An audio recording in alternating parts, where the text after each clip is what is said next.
Bueno, en las internacionales, en las elecciones de Estados Unidos sigue muy interesante. Se ha definido que 6 estados van a definir las elecciones. Los estados claves serían Florida, Pensilvania, Michigan, Wisconsin, Carolina del Norte y Arizona. Porque estos estados todos votaron por Trump y por muchas características de cada uno de los estados, parece ser que Trump ha perdido ventaja en esos estados y debe de recuperar para poder ganar. Fueron muy decisivos estos estados para que Trump ganara.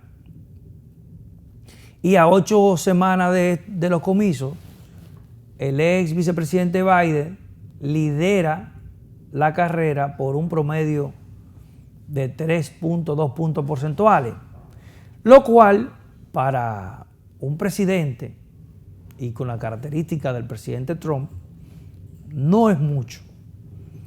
Estas elecciones pintan cerradas y muy difíciles de pronosticar, porque el fenómeno Trump silente es un fenómeno de un votante que no dice por quién va a votar y que no se puede reflejar en encuestas y que ni siquiera dice que va a ir a las elecciones porque le da vergüenza decir que va a votar por Trump, pero al final de cuentas vota por Trump. Porque como son ideas tan controversiales las que Trump tiene, muchos de esos votantes pobres, blancos, americanos, no quieren entrar en debate y en conflicto en bares o en algún lugar, y cuando se le encuesta prefieren decir que no van a votar. Y ese voto callado que Trump tiene es un voto muy peligroso. Entonces, en esta ocasión, en esos 6 estados que Trump estaba ganando y ahora está perdiendo, que había ganado en las elecciones, por ejemplo, Pensilvania, un estado donde ganó Trump, es el estado natal del ex vicepresidente Biden, donde ya Biden aventaja a Trump mínimamente, pero es un estado que podía darle un voto duro a el candidato demócrata. Y la Florida, que a pesar de que es una sociedad multirracial y que tiene una incidencia de latinos y negros muy alta, ha sido un bastión del Partido Republicano por el liderazgo de Jeb Bush, que ha sido gobernador por muchos años y que tiene un liderazgo y una hegemonía en ese estado. Incluso cuando se pensaba que iban a perder las elecciones con su propio hermano como candidato, Jeb Bush sorprendió. Y ahora el estado de la Florida, con Hillary marcando muy por encima de Trump, también sorprende y vuelve y gana el Partido Republicano bajo el liderazgo de Jeb Bush, que mucha gente lo ha catalogado como un presidenciable. En algún momento determinado intentó correr por la candidatura, incluso en esta atípica aparición de Trump en la política, sin haber sido político nunca, entra al Partido Republicano y se roba la candidatura. Se entendía que Jeff era uno de los principales contendores o potenciales para ser el candidato republicano en esta ocasión, y Trump da la sorpresa, gana las elecciones internas del Partido Republicano y una sorpresa global, una sorpresa mundial, con un partido demócrata bien posicionado, con un liderazgo de un Barack Obama en su mejor momento, diríamos en su prime político,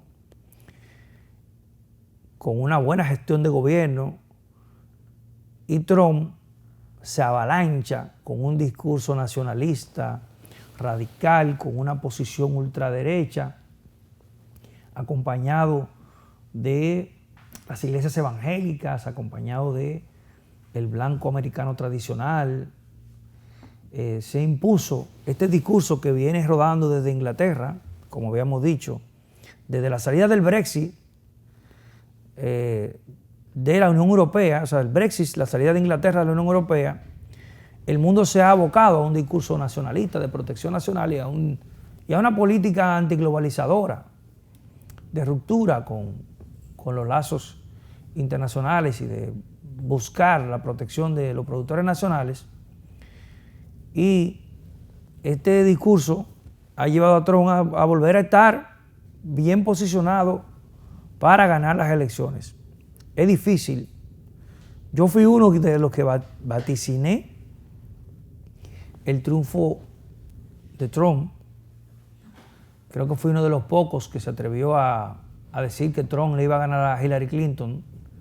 Lo dije lo dije desde que vi los dos lanzamientos de campaña.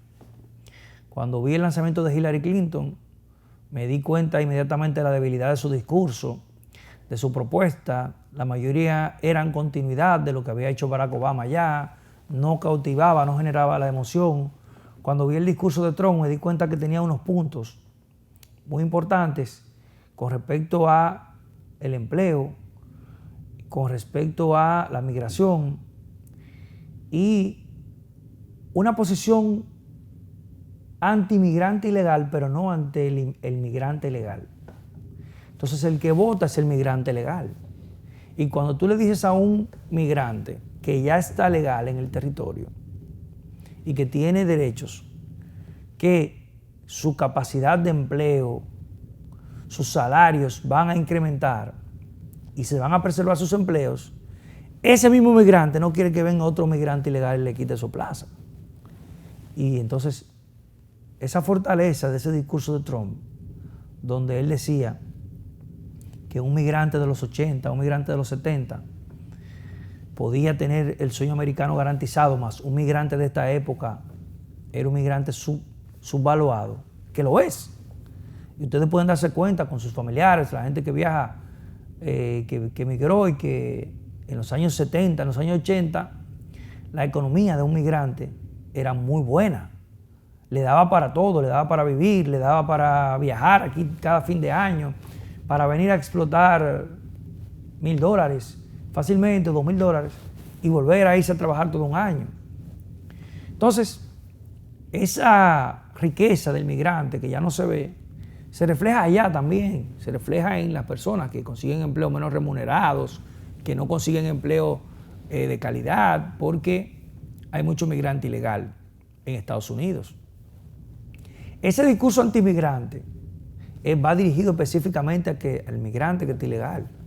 Y el que vota, que ya se nacionalizó o que tiene una familia nacionalizada, el que ya es americano que vota, que se siente americano, tiene las mismas inquietudes del norteamericano normal, aunque venga de Latinoamérica, porque también quiere preservar sus derechos, fortalecer sus niveles de ingreso, elevar los niveles de ingreso, garantizar el empleo a sus hijos, que son nacidos en Estados Unidos y que son americanos, aunque sean hijos de inmigrantes latinoamericanos o de inmigrantes de raza negra. Ese punto específicamente le dio para ganar Texas, que es una migración altamente mexicana, para ganar la Florida, que ahí está una migración latinoamericana y cubana fuerte, pero que hay migrantes también de México y de otros países. Y le dio para ganar California, que son 3 de los estados que más votos de delegados tienen y por ende te pueden garantizar el triunfo, porque la cantidad de delegados que tienen los estados va de acuerdo al tamaño del estado y la economía. Por eso California es el más grande, el que más delegados tiene. Ganar California significa un gran avance. Y cuando tú estás ganando 3 estados que tienen una alta migración latinoamericana, como California, Texas y la Florida, te está diciendo que el discurso caló en esos sectores también. En ese sector migrante, pero que ya está legal y que vota, que no es un migrante ilegal.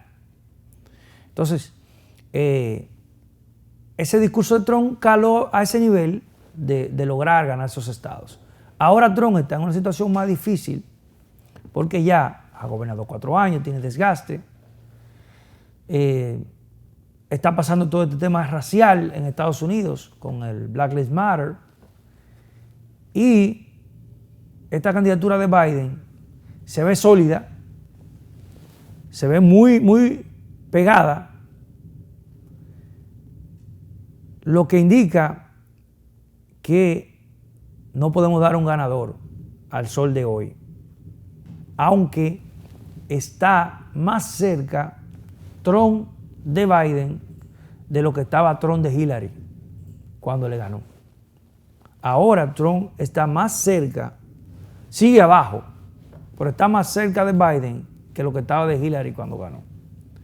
Lo que puede ser el augurio, según estamos viendo, de que Trump se puede reelegir sin mayores dificultades si este voto silente que acabamos de mencionar se mantiene.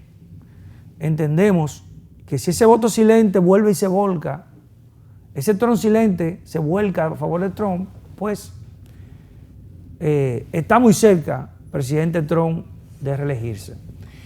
Vamos, después de este análisis, a un corte comercial.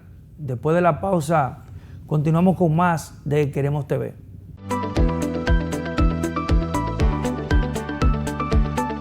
Queremos